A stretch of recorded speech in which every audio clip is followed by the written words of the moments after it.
Abandoned on the moon to freeze, little dragon Babbli was found by a human. The drill bit screamed against lunar rock as David Reed pushed deeper into the crater wall. Dust and small chunks floated away in the low gravity, dancing like silver snow in his helmet lights. He had been working this section of the moon for 3 years now, and the routine had become as familiar as breathing. Check the readings, adjust the drill angle, collect samples, move on. Nothing ever changed on Luna Base 7 until today. His scanner began beeping in a pattern he had never heard before. David stopped the drill and looked at the small screen attached to his wrist. The readings made no sense. The scanner was picking up something that looked almost like life signs, but that was impossible. Nothing lived on the moon. Nothing could live on the moon. David moved closer to the crater edge where the signal was strongest. His boots crunched on the frozen ground as he walked carefully down the slope. The signal grew stronger with each step. Then he saw it. In a small depression between two rocks, something glittered like a handful of diamonds scattered on black velvet. At first, David thought it might be some kind of mineral formation. But as he got closer, he realized the glittering things were moving slightly. They looked like scales, but scales unlike anything he had ever seen. They were the size of coins and seemed to be made of pure crystal that caught and held the light from his helmet. The creature beneath the scales was small, maybe the size of a house cat. It had 4 legs, a long tail, and what looked like tiny wings folded against its back. Its body was covered entirely in those crystal scales that shifted from blue to silver to white as David moved his light across them. A dragon, he thought. It looks like a tiny dragon, but it was dying. The scanner confirmed what his eyes could see. The little creature was barely alive, its body temperature far too low, its breathing almost stopped. It had been here for days, maybe weeks, slowly freezing in the endless lunar night. David had 2 choices. He could follow protocol, which meant taking pictures and calling back to base for instructions. By the time he got permission to do anything, the creature would be dead. Or he could break every rule in the book and try to save it. He thought about his daughter back on Earth. She was only 8 years old and loved to collect stray cats. She would never forgive him if he left something helpless to die just because of paperwork. David opened his emergency life support pod, a small chamber he carried for emergencies.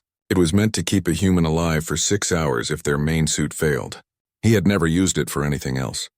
Carefully, he scooped up the tiny creature and placed it inside the pod. The chamber sealed and began pumping in warm air and basic life support. The creature's scales flickered once like a light bulb about to go out. Then they began to glow softly from within. David stared in amazement.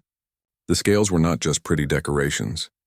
They were somehow part of the creature's life support system. The trip back to Luna Base 7 took 20 minutes. David spent the whole time watching the readings from the emergency pod. The creature's temperature was rising slowly. Its breathing was getting stronger. Whatever it was tougher than it looked. Luna Base 7 sat in the shadow of a mountain, its white domes and connecting tunnels looking like a small city built from children's blocks. David had called ahead to let them know he was coming back early, but he had not mentioned his passenger. He would deal with that when he got inside. The airlock cycled through its routine and David stepped into the equipment bay. Other miners were coming and going, preparing for their own shifts or finishing up. David nodded to them but kept moving toward the medical bay. The emergency pod felt heavier than it should have, but that might have been his imagination. Dr. Sam Liu was in the medical bay checking supplies when David walked in. Sam looked up with surprise. David was not supposed to be back for another 4 hours, and he certainly was not supposed to be carrying an emergency life pod. "What happened out there?" Sam asked. "Are you hurt?" "I found something," David said. He set the pod down on the examination table. "Something that was dying in the crater." Sam's expression changed from concern to confusion. "What kind of something?" Instead of answering, David opened the pod. The little creature lay curled up inside, its crystal scales now glowing with a soft blue light. It was clearly alive and clearly not from Earth. Sam stared at the creature for a long moment. Then he looked at David. "Do you have any idea what you have done? This is first contact with an alien species. There are protocols, procedures. You can't just bring it back here like a lost puppy." "It was dying," David said simply. "I could not leave it there." The creature stirred and opened its eyes. They were large and golden like liquid amber. It looked first at David, then at Sam. Then it made a sound, a soft musical note that seemed to come from deep in its chest. Sam reached for his medical scanner, moving slowly so he would not frighten the creature. The readings that came back made him whistle in amazement. Its body temperature is below freezing, but it is perfectly healthy.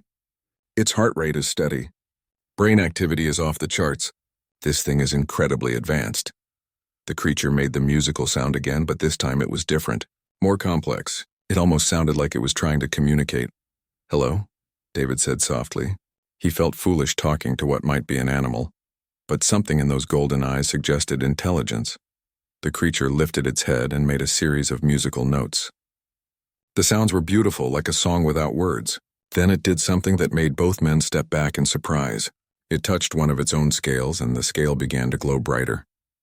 Patterns of light moved across its surface, forming shapes and symbols. "It is trying to tell us something," Sam whispered. One symbol appeared again and again in the light patterns. David watched carefully, trying to memorize it.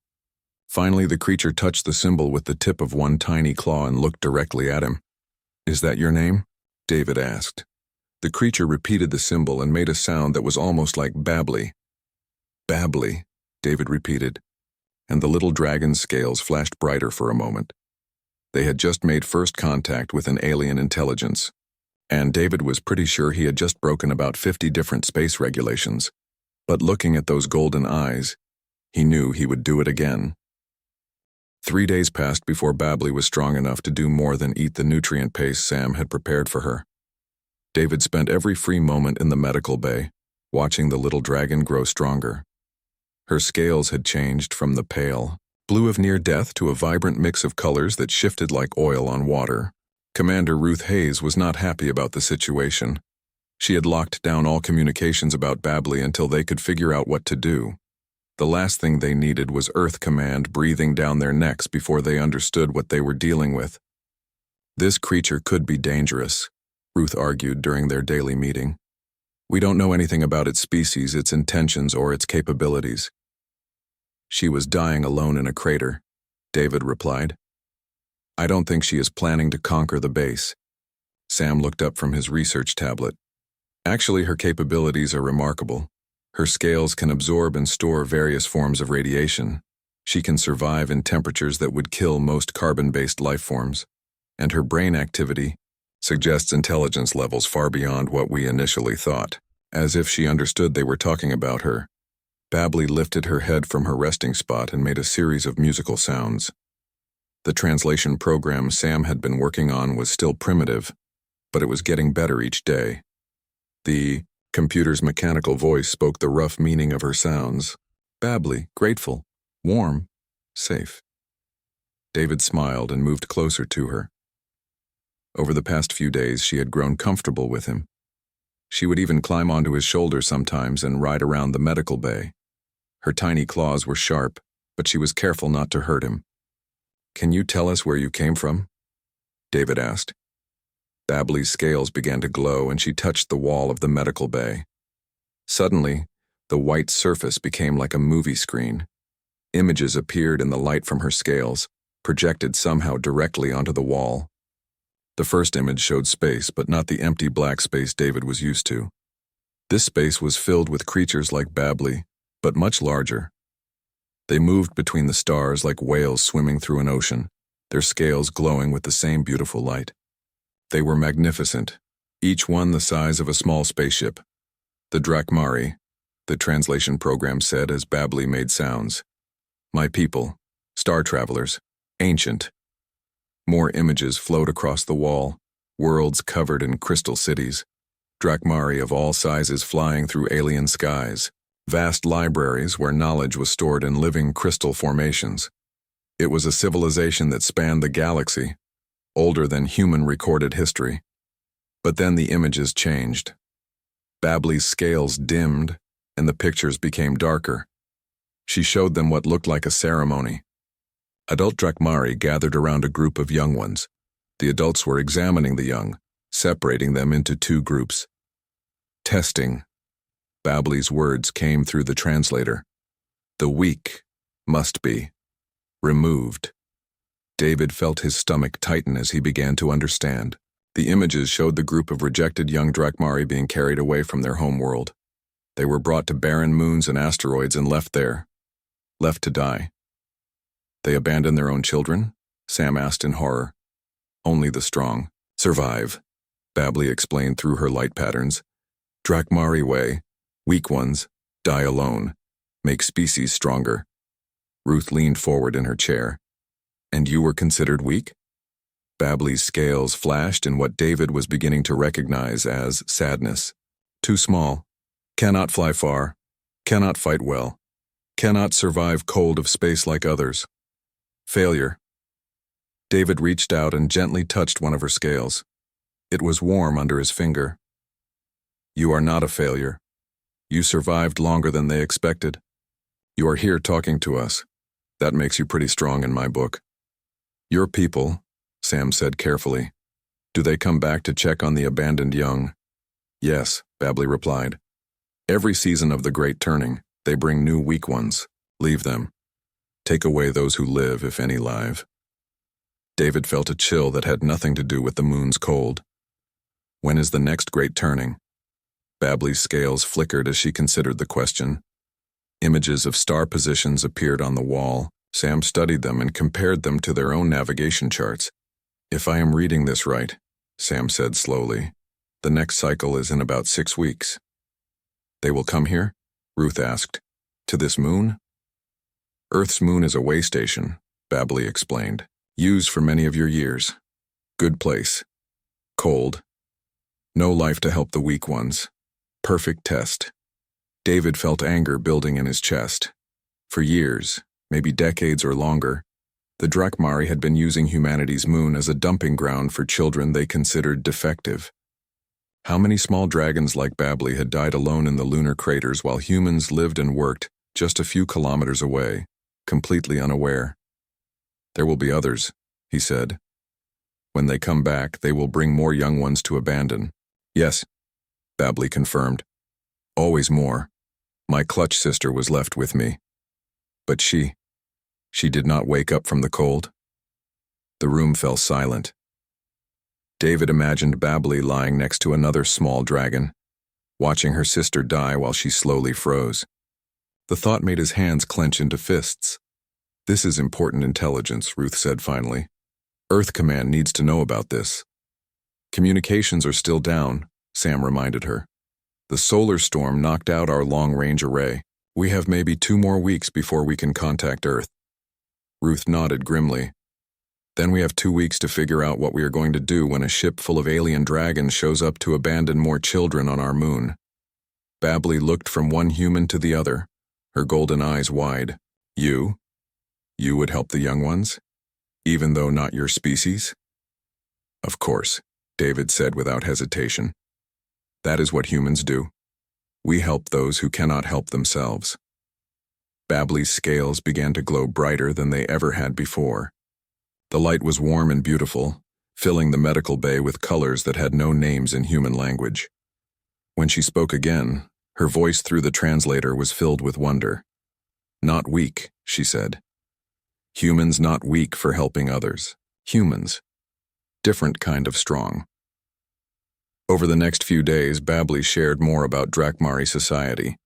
She showed them the rigid caste system, the endless wars between different clans, the constant struggle to prove worthiness through strength and violence. It was a civilization built on the idea that only the strong deserve to live. But she also showed them the beautiful parts, the art created in living crystal, the songs that could be heard across the vacuum of space, the ancient knowledge stored in their great libraries. The Drakmari were not evil, just trapped in a way of thinking that had served them for millions of years. Your people might change, David suggested one evening as he sat with Babbli in the observation lounge. Through the transparent aluminum windows, Earth hung like a blue jewel against the stars. Maybe they could learn a different way. Babbli followed his gaze to the distant planet. Earth pretty, she said.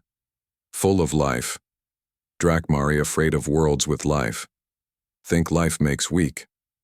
Life makes us strong, David replied. Everything on Earth helps everything else survive.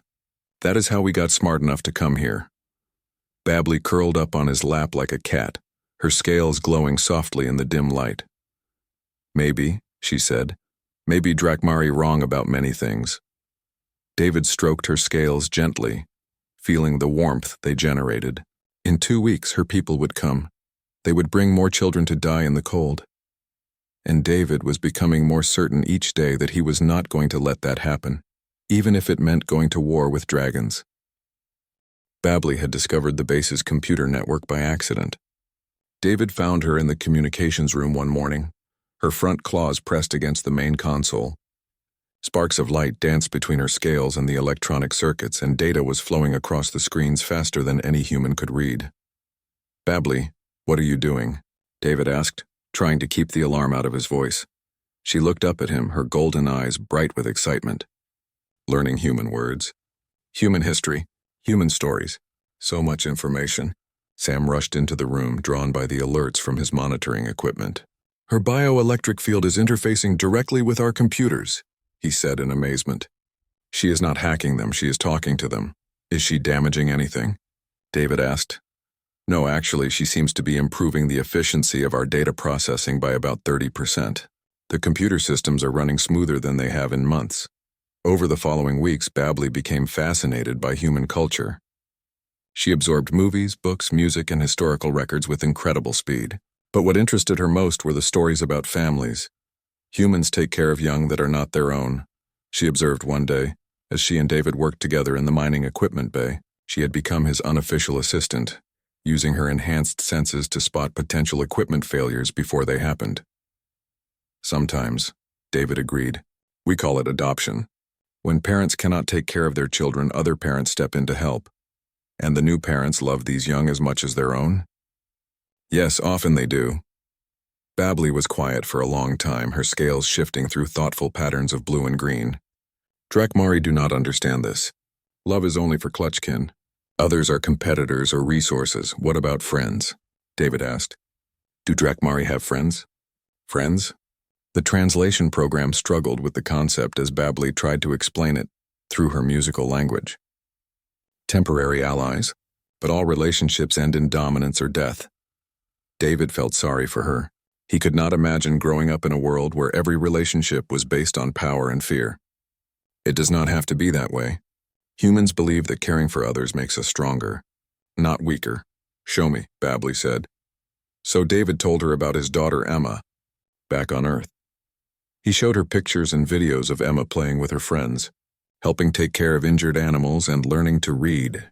He told her about Emma's mother, who had died in an accident when Emma was very young, and how David's parents had helped raise Emma while he worked in space. "Your parents take care of Emma even though she is not their direct offspring?" Babbli asked. "She is their granddaughter. They love her as much as they love me. And you send them money from your work here even though it means you have less resources for yourself?" "Yes, because I want Emma to have a good life. I want her to be happy and healthy and safe." Babbli's scales glowed with soft white light. "This love thing is very strange, very inefficient, very beautiful." Their conversation was interrupted by alarms throughout the base. David recognized the pattern immediately. Incoming solar storm. They had perhaps an hour before the radiation levels became dangerous. "All personnel to storm shelters," Commander Hayes announced over the intercom. "This is not a drill. Radiation levels will exceed safe limits in 57 minutes. David started toward the storm shelter, but Babbli did not follow. Instead, she moved toward the main airlock. "Where are you going?" David asked. "Storm coming from sun," Babbli explained. "I can taste it in the electronic fields. Very strong. Will damage base if allowed to hit. The storm shelters will protect us." "Will protect humans," Babbli corrected. "Will not protect base systems. Communication array is vulnerable. Power grid is vulnerable. Base could lose life support." David felt his blood chill. She was right. The storm shelters could keep them alive, but if the base lost power or life support while they were hiding, they would die anyway. "What can we do about it?" Babbli's scales began to glow brighter. "Drakmari evolved in space. Solar storms are food to us. I can absorb the energy, redirect it away from base systems. That sounds incredibly dangerous. For human, yes. For Drakmari, no. But I am small, might not be able to absorb enough." David looked at her for a moment, then activated his comm system. Commander Hayes, this is David. I need to speak with you immediately. Ruth's voice crackled back. All personnel report to storm shelters immediately. That is an order. Ruth, listen to me. Babbli thinks she can protect the base from the storm. She can absorb the solar radiation. There was a long pause. Then, that is not possible. A lot of things about her are not supposed to be possible. But she has been right about everything else. Another pause. I am coming to your location. Do not do anything until I get there. Ruth arrived 3 minutes later, moving quickly through the corridors. The storm was approaching fast, and the radiation detectors were already showing elevated levels. Explain, she said to Babbli. Babbli's scales projected images onto the wall. She showed them how Drakmari in space would position themselves between their young and solar storms, absorbing the dangerous radiation and converting it to usable energy. My scales are designed for this, she explained through the translator, but I am small. Cannot absorb storm meant for adult Drakmari to handle. What do you need? Ruth asked, Conductor. Something to spread the energy across larger area. Your communication array could work if I can interface with it. Ruth looked at David, then back at Babbli. The storm would hit in 40 minutes. If they were wrong, everyone would die. If they were right, everyone would live. Do it, Ruth decided. The next 30 minutes were the most terrifying of David's life. Babbli had positioned herself on top of the main communications array, her small body connected to the metal structure through fiber optic cables Sam had jury-rigged. As the storm approached, her scales began to glow brighter and brighter. When the radiation hit, Babbli became like a small sun. Light poured from her scales in waves, and the air around her shimmered with energy. The communication array hummed with power as she channeled the storm's fury through the metal structure and into the ground. For 20 minutes, she held the storm at bay. Her small body absorbed energies that should have fried every electronic system on the base. The power grid not only survived, it operated at peak efficiency. The communication systems not only worked, they worked better than they ever had. When it was over, Babbli collapsed. David caught her as she fell, her scales dim and cool. For a terrifying moment, he thought she was dead. Then her eyes opened and she made a soft musical sound that the translator interpreted as laughter. Fun, she said weakly, like flying in the void between stars. You saved us all, David told her. Humans saved me first, Babbli replied. Fair trade. That night, as Babbli recovered from her ordeal, David sat with her in the medical bay. Her scales were slowly returning to their normal colors, cycling through beautiful patterns as she rested. David, she said quietly. Yes? If Drakmari come, if they want to take me back to traditional testing, will you let them? David looked at her small form, at the intelligence in her golden eyes, at the being who had just risked her life to save people she had known for only a few weeks. No, he said firmly. You are not going back to die alone. You belong here now, with people who understand that different does not mean broken. Babbli's scales flashed once, bright and beautiful.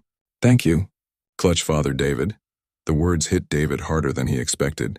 In her culture, she had just claimed him as family. And he realized that somewhere along the way, he had started thinking of her the same way. Emma was going to love her new sister. 2 weeks later, the long-range communications came back online.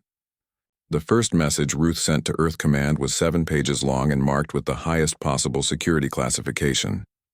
The response came back within hours. Secure the alien. Await instructions. Tell no one. David read the message over Ruth's shoulder and felt his jaw clench. They want to take her away. That is what I am afraid of, Ruth admitted.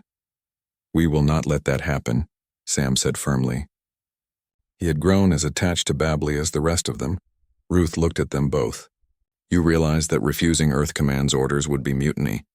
Then I guess we better figure out what we are going to do when the Drakmari get here, David replied. Because I am not giving up on her now.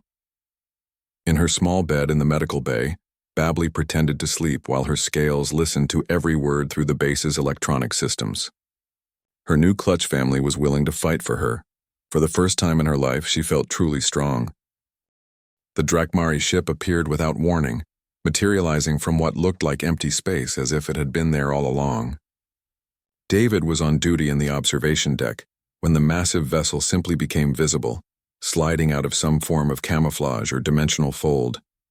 It was beautiful and terrifying at the same time. The ship looked like an enormous dragon carved from black crystal and starlight. It was easily 3 times the size of Luna Base 7, its surface covered in scales that shifted and glowed with internal light. Graceful wings extended from its sides, though they were clearly not meant for atmospheric flight. This was a creature built for the void between worlds. Ruth, are you seeing this? David spoke into his comm unit, unable to take his eyes off the alien vessel. I see it. Ruth's voice was tight with tension. It just appeared on our sensors. No approach vector, no energy signatures, nothing. It is like it was never not there. The ship settled into a stable orbit around the moon, positioning itself between Luna Base 7 and Earth. A clear message. You are cut off now. Babbli had felt her people's arrival before anyone else. She found David in the observation deck, her scales bright with excitement and fear. They came, she said unnecessarily. The flame of eternity. Warsinger Kreth's personal vessel. Warsinger? David asked. Military leader. Very old. Very traditional. Very... She struggled with the translation. Very certain that only the strong deserve to exist. A new voice filled the base's communication system, speaking in harmonics that made the walls vibrate. The translation system worked frantically to convert the alien speech into human words. Young spawn of the abandoned clutch. The voice was deep and commanding. Present yourself for evaluation. You have survived longer than expected. This is unusual. Babbli shrank against David's side. He wants to see if I am worth keeping alive, she whispered. He can want whatever he likes, David replied. You are not going anywhere. But the choice was taken from them. A beam of light surrounded Babbli, and she began to glow with the same energy. Despite David's attempts to hold on to her, she was lifted gently into the air and transported through the base's walls as if they were not there. Babbli, David shouted, but she was already gone. 5 minutes later, she reappeared in the same manner, set down gently in the observation deck. But she was not alone. A massive Drakmari materialized beside her, so large that his head nearly touched the ceiling. His scales were deep black with edges of silver, and his eyes were like molten gold. Ancient scars marked his hide, each one a story of battles survived. This was Warsinger Kreth, and his presence filled the room with barely contained power. So, Kreth said, his voice making the floor vibrate, these are the creatures that interfere with our sacred testing. David stepped protectively in front of Babbli, though he knew it was a useless gesture. Kreth could have killed them both without effort. We did not interfere. We rescued a child who was dying. Child. Kreth's laugh was like breaking glass. This spawn failed the testing. It was meant to die. Death cleanses weakness from the bloodline. She survived for weeks in conditions that would kill most humans, David argued. She saved our entire base from a solar storm. She is not weak. Survival through outside aid is not survival at all, Kreth replied. And as for her abilities... He looked down at Babbli with something like disappointment. She has become contaminated by your soft ways. She reeks of dependency and false emotion. Ruth and Sam arrived in the observation deck, moving carefully so as not to provoke the massive alien. Ruth stepped forward, her commander's training keeping, her voice steady. I am Commander Hayes of Luna Base 7. We need to discuss the situation with Babbli and any other young Drakmari who might be abandoned on our moon. There is nothing to discuss, Kreth replied. The testing will continue as it has for 10,000 cycles. Your interference will not be tolerated. This is our moon, Ruth said firmly. Our territory. Our rules. Kreth's scales darkened and he seemed to grow even larger. Your species is barely out of the cradle. You have no claim on anything beyond your small blue world. The testing grounds were established before your ancestors learned to make fire. That does not give you the right to murder children here, David said, his anger overriding his fear. Murder? Kreth's voice filled with genuine confusion. We give them the greatest gift possible, the chance to prove their worth. Those too weak to survive are spared a lifetime of inadequacy. Those too young to survive are denied the chance to grow strong, Sam countered. Babbli has abilities that surpass most adult Drakmari. She simply needed time to develop them. Impossible, Kreth said flatly. Strength reveals itself in youth or not at all. To prove his point, Kreth gestured toward the base's outer wall. It became transparent, showing them the lunar surface. There, scattered across the crater where David had found Babbli, were 6 more small forms. New arrivals abandoned just hours ago. The current testing cycle, Kreth announced. 6 spawn deemed unworthy. They have perhaps 2 days before the cold claims them. Those that survive will be evaluated for possible advancement. Those that do not were never meant to be. David looked at the small figures struggling against the brutal cold and felt rage build in his chest. They were just children. Babies, really. Left to die alone while their own people watched from orbit. We are going to get them, he said quietly. You will not, Kreth replied. Any interference with the testing will be met with appropriate force. Appropriate force? Ruth asked. You would attack a civilian base to preserve your right to abandon children? I would destroy entire worlds to preserve the strength of my people, Kreth said without hesitation. Your small base means nothing to me. Babbli had been silent through the exchange, but now she stepped forward. Her scales were glowing with determination. War singer, she said. Using formal speech patterns David had never heard from her. Request permission to speak for the abandoned spawn. Kreth looked down at her with surprise. You would invoke the old rights? You are not qualified, small one. You have not proven your worth. I survived the testing longer than any spawn in recorded history, Babbli replied. I have abilities that serve the greater good. I have learned things that could benefit all Drakmari. By the old laws, I have the right to speak. Kreth was silent for a long moment, considering. Very well, he said finally. Speak. Babbli straightened to her full height, which was still tiny compared to Kreth. The humans did not make me weak. They showed me a different kind of strength. They proved that caring for others increases survival rather than decreasing it. Soft philosophy, Kreth dismissed. Practical reality, Babbli countered. Observe. Her scales began to glow and she interfaced with the base's computer systems. The walls around them became display screens showing data streams, energy efficiency reports, and system diagnostics. Before the humans cared for me, this base operated at 60% efficiency, she explained. After I began helping them, efficiency increased to 90%. Their survival chances improved because they chose to help someone weaker. Temporary gains, Kreth said, but his voice was less certain. Long-term evolution, Babbli replied. She showed him images from human history. Cities built through cooperation. Technologies developed through shared knowledge. Explorations accomplished through teams working together. This species reached the stars not through individual strength, but through collective support. They succeed because they refuse to abandon their weakest members. They grow stronger by making everyone stronger. Kreth studied the images with growing interest. You suggest the Drakmari way is wrong? I suggest the Drakmari way is incomplete, Babbli said carefully. We have mastered individual strength, but we have never learned collective strength. The humans could teach us, and in return, we could teach them about the wider galaxy, about technologies they have not imagined, about the threats they do not know exist. Babbli's scales showed images of vast conflicts between star-faring civilizations, of dangers that lurked in the dark between worlds. Kreth was quiet for several minutes, processing what he had seen. Finally he spoke. Your words have merit, small one, but they challenge 10,000 years of tradition. The Council of War Singers would never accept such changes based on the testimony of a failed spawn and a primitive species. Then let us prove it, David said suddenly. Let us show you what cooperation can accomplish. How? David pointed toward the struggling young Drakmari visible through the transparent wall. Let us save those children. Work with us to keep them alive. Then judge for yourself whether our way has merit. Kreth's eyes glowed brighter. You would risk your lives to save spawn that are not your own species?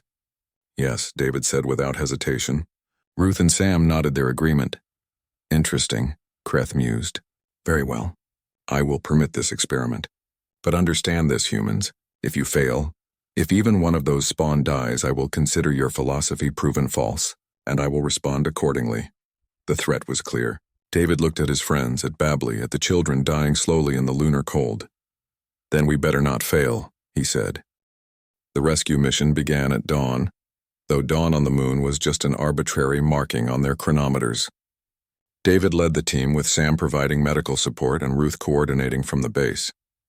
They had modified 6 emergency life pods to accommodate the young Drakmari, based on what they had learned from caring for Babbli. Kreth watched from orbit, his massive ship tracking their every move. He had made it clear that any sign of failure would result in immediate retaliation. David tried not to think about the weapons that ship probably carried. The first young Drakmari they reached was barely conscious, her scales so pale they were almost transparent. She was smaller than Babbli had been, and David worried they were already too late. But as soon as the warm air from the life pod touched her, her scales began to show faint traces of color. "This one will live," Sam reported through the comm system. "Body temperature is rising, vital signs are stabilizing. 5 more to go." The second and third were found together, huddled against each other for warmth that neither could provide. They were in worse shape, their breathing so slow that David feared they had already passed the point of no return. But human determination and Drakmari resilience proved stronger than the lunar cold. The fourth young one was different. Instead of lying still like the others, she was moving, trying to burrow deeper into the lunar dust for insulation. Her scales showed more color and her eyes were bright with intelligence and fury at her situation. "This one has fight in her," David observed as they loaded her into a pod. "Good," Sam replied. "She will need it." The fifth was the hardest to find. The young Drakmari had crawled into a crevice between 2 rocks, seeking shelter that did not exist. David had to squeeze into the narrow space to reach him, all while his suit alarms warned him about the extreme cold. But when he finally pulled the small creature free, he was rewarded with a weak but defiant musical call. The sixth was silent. David found her at the bottom of a small crater, covered in lunar dust. She was not moving, her scales completely dark. Sam's scanner showed no life signs. "She is gone," Sam said quietly through the comm. "I am sorry, David." David looked down at the tiny form, no bigger than a kitten, another child abandoned by her own people, left to die alone in the cold. The waste of it filled him with rage. "No," he said firmly. "We do not leave anyone behind." He picked up the still form and placed her in the last life pod anyway. Even if she was gone, she deserved better than being left to freeze in the dust. The trip back to the base took an hour. During that time, 5 of the 6 young Drakmari began showing signs of recovery. Their scales regained color, their breathing became stronger, and some even began making soft musical sounds. But the 6th remained still and cold. In the medical bay, Sam worked frantically to revive her while the other 5 slowly warmed in specially prepared chambers. Babbli stayed close to the new arrivals, speaking to them in harmonics too complex for the translation system to follow. "What is she telling them?" David asked. "That they are safe," Sam replied without looking up from his work on the still form. "That the humans will not abandon them. That different does not mean worthless." Hours passed. The 5 recovering young ones grew stronger and began to show their personalities. They were curious about everything, just as Babbli had been. They asked endless questions about human technology, human culture, and human motivations. But the 6th remained lifeless despite Sam's best efforts. "I do not understand it," Sam said in frustration. "Her body shows no damage from the cold. All her systems should be functional, but there is no brain activity, no response to any stimulus." Babbli approached the medical table where the small form lay. She studied her clutch sister carefully, then began to glow with a pattern David had never seen before. "Babbli, what are you doing?" "She is not dead," Babbli said quietly. "She is hiding." "Hiding?" "Some Drakmari can slow their life processes to almost nothing when in great danger. It is an old ability, almost forgotten. She went so deep into the hiding that she cannot find her way back." Babbli placed her claws gently on the still form's scales.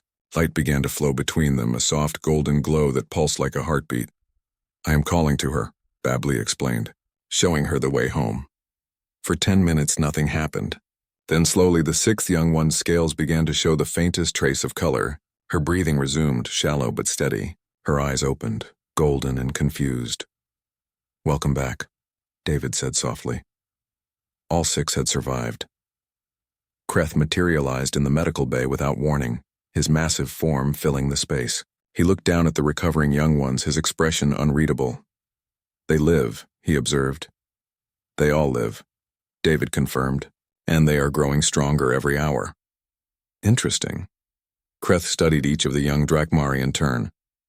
"This one," he gestured toward the fighter they had found 4th, "shows promise. And this one," he indicated the one who had hidden so deeply, "displays abilities we thought extinct." "They all show promise," Ruth said firmly. They just needed a chance to prove it. Kreth was quiet for a long time, watching the young ones interact with their human caregivers. Finally, he spoke. You have proven that your methods can preserve life that our testing would have ended. But preservation is not the same as strengthening. These spawn must still prove they can contribute to Drakmari society. Give them time, Sam argued. Give them education and support. You will be amazed what they can accomplish. Time is a luxury our enemies do not grant us, Kreth replied.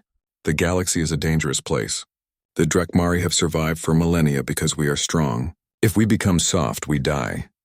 Babbli looked up from where she had been comforting one of the younger ones. Warsinger, may I show you something? Kreth nodded, and Babbli's scales began to project images onto the walls. But these were not images from human databases or Drakmari memories. These were real-time views of space around Earth's solar system. While you have been focused on individual strength, Babbli said, I have been using human communication networks to scan the surrounding star systems. There are threats approaching that neither Drakmari nor humans can face alone. The images showed massive ships of unknown design moving through the outer edges of the solar system. Their hulls were black as space itself, and they radiated cold energy that seemed to absorb light. The Devourers, Kreth breathed, his scales darkening with fear.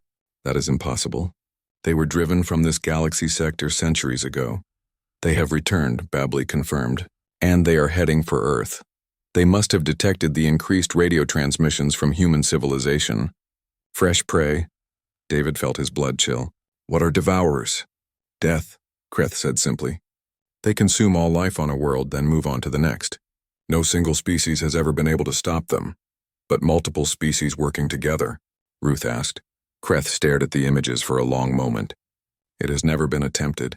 The Drakmari fight alone. We trust only our own strength. Your own strength will not be enough this time, Babbli said gently.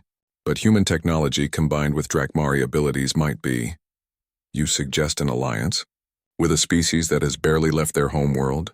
I suggest survival, Babbli replied. For both our peoples. The medical bay fell silent except for the soft sounds of the young Drakmari exploring their new environment. David watched Kreth struggle with concepts that went against everything he had been taught. Finally, the Warsinger spoke. If I were to consider such an alliance, what would you propose? Ruth stepped forward. A partnership. We share our technology and resources. You share your knowledge and experience. Together we face this threat, and afterward we continue learning from each other, David said. We show you that strength comes in many forms. You show us the wonders of the galaxy. Kreth looked down at the 6 young Drakmari who had been left to die just days ago. They were now healthy, curious, and displaying abilities that amazed even him. The evidence of what cooperation could accomplish was right in front of him. I will need to consult with the Council of Warsingers, he said finally. This decision is too large for me to make alone. How long do we have before those ships arrive? Sam asked, pointing at the approaching Devourers. Babbli's scales flickered as she calculated. 6 days, maybe 7. Then the council better decide quickly, Ruth said. Kreth nodded grimly. They will. The alternative is the extinction of both our species. As the massive Drakmari prepared to leave, one of the young ones tugged at his scales. It was the fighter, the one who had refused to give up even while freezing to death. Warsinger, she said in halting but clear Drakmari. The humans did not make us weak. They made us stronger, strong enough to help save our people. Kreth looked down at her with something that might have been pride. Perhaps, young one. Perhaps they did. After he left, David sat with Babbli and the other young Drakmari in the observation lounge. Through the transparent walls they could see the flame of eternity preparing to depart for the Drakmari homeworlds. Do you think they will agree to work with us? David asked. I do not know, Babbli admitted. Fear makes people do strange things, both humans and Drakmari. Well, David said, looking at the 7 young dragons who had become his responsibility. Whatever happens, we face it together. The youngest of the rescued ones, barely larger than David's hand, crawled into his lap and began purring like a cat. Together, she agreed in perfect English. David smiled despite the approaching danger. Maybe they had a chance after all. The Council of Warsingers returned with an answer in 3 days. David knew it was bad news the moment he saw Kreth's expression, as the massive Drakmari materialized in Luna Base 7's main conference room. "The Council has spoken," Kreth announced without preamble. "They reject the alliance.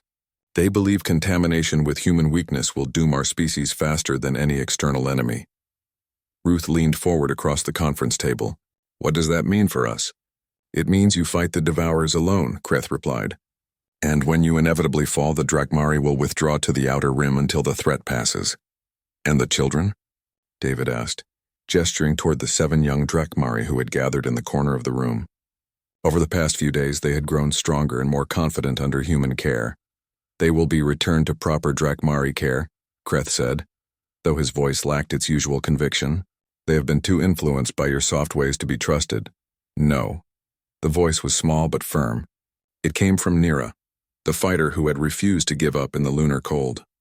"We will not go back to the old ways." Kreth's scales darkened. "You are too young to make such choices, Spawn." "We are old enough to choose between life and death," said another of the young ones, the one who had hidden so deeply in herself. "The humans chose life for us when our own people chose death." "You will obey," Kreth commanded. But his words carried less authority than usual. Babbli stepped forward, her scales glowing with determination. "Warsinger, I invoke the right of challenge." The room fell silent. Even the other young Drakmari stared at Babbli in shock. "You cannot," Kreth said slowly. "You are not of sufficient rank or strength." "I am a survivor of the testing who has proven her worth through service," Babbli replied, using formal speech patterns.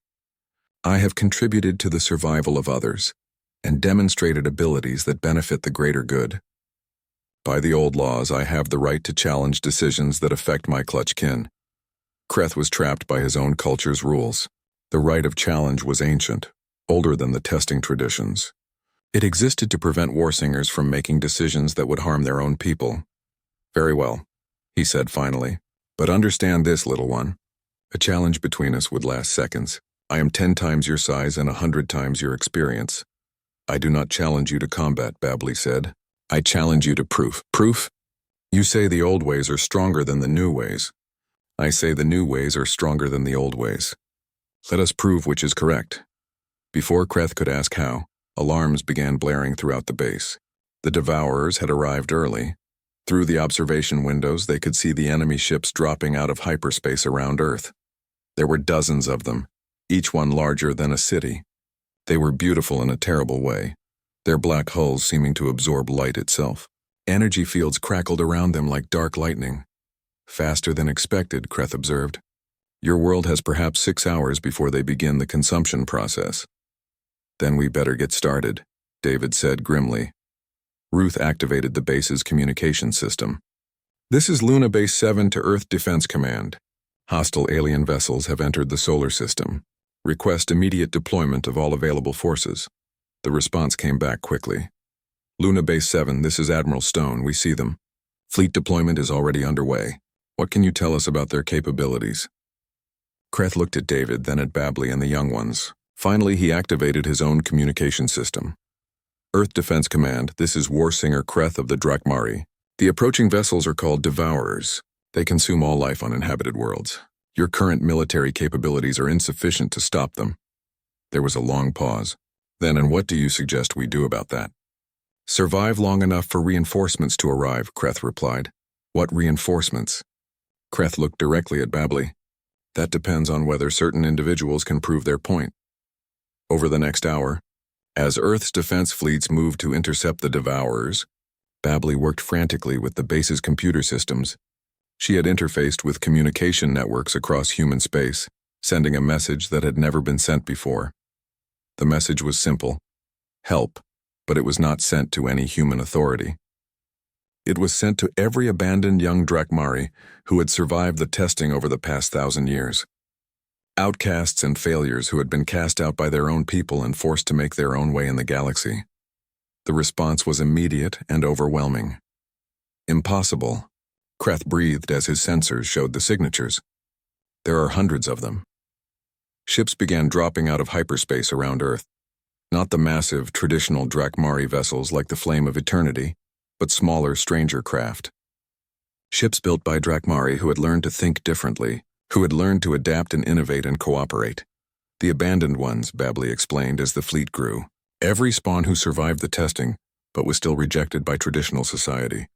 Every Drakmari who learned that there are many ways to be strong. The abandoned Drakmari had not been idle over the centuries. They had explored parts of the galaxy their traditional kin avoided. They had learned from other species. They had developed technologies that the war singers would have considered heretical. And they had been waiting for someone to prove that their way was not just different, but better. "This is Skyfire Tarn to Luna Base 7, came a voice over the communication system. "We received the call from the Little Sister. How can we help?" "The Devourers are beginning their attack on Earth," Babbli replied. "We need to coordinate human and Drakmari forces to stop them." "Understood. Transmitting tactical data now." What followed was the most complex battle in the history of both species. Earth's defense fleets engaged the Devourers with everything they had, their missiles and energy weapons buying precious time. But their technology was centuries behind what they were facing. The abandoned Drakmari had different advantages. Their ships were fast and maneuverable, designed for exploration rather than conquest. They used hit-and-run tactics, striking at weak points in the Devourer formation before disappearing again. But it was the combination of human and Drakmari abilities that turned the tide. Young Drakmari, like Nira, could interface directly with human computer systems, improving targeting accuracy by orders of magnitude. Human tactical thinking focused on cooperation and adaptation, found weaknesses in Devourer strategies that traditional Drakmari aggression missed, and Babbli, linking human communication networks with Drakmari bioelectric abilities, coordinated the entire battle from Luna Base 7. The fight lasted 8 hours. When it was over, the Devourer fleet was scattered and retreating. Earth was safe, and both species had learned something important about the value of working together. Kreth stood in the observation lounge afterward, watching the mixed human and Drakmari ships celebrating their victory. His scales were thoughtful patterns of blue and silver. "You have proven your point, little one," he said to Babbli. "The new ways are indeed stronger than the old ways." "Not stronger," Babbli corrected. "Just different. Both have value when used together. Council will not easily accept this lesson." "Then, perhaps it is time for a new council," said Skyfire Tarn. The abandoned Drakmari had come to Luna Base 7 to meet her former kin.